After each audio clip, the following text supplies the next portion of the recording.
Here's a demonstration you won't normally see in a typical clothing shop.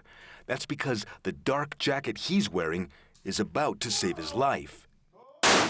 At point-blank range, a gunshot like this should have easily killed this man. But the coat he's wearing is much more than a fashion statement. It's a bulletproof designer jacket.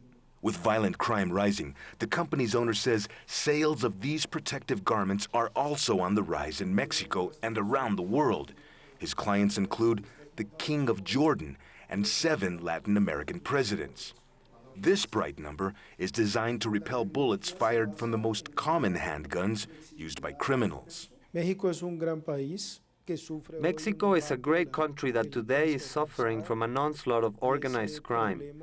In the short term, this problem will get worse as the government attacks crime. Indeed, Mexico has seen a wave of bloodshed. This year alone, more than 3,000 people have been murdered in drug-related violence. So citizens want all the protection they can get. For those who can afford such protection, this leather jacket costs $4,000. It comes with bulletproof armor, which can protect against 9mm handguns, MAC-10 rifles, and Uzi submachine guns. But lately, organized crime rings appear to be stepping up their campaign of fear. Authorities believe drug cartels recently detonated 2 grenades in the middle of a crowded plaza.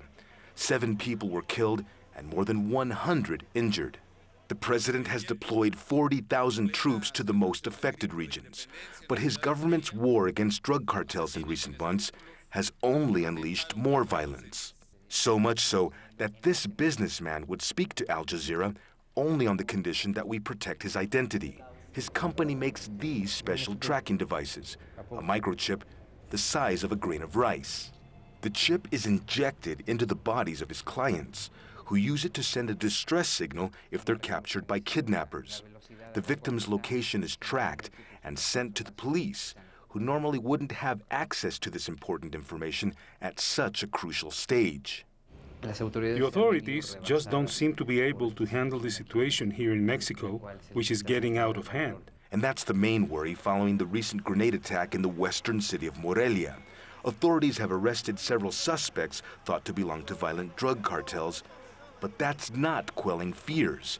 And Morelia has become a symbol of the violent new way of life that's taking hold across Mexico. Franc Contreras, Al Jazeera, Mexico City.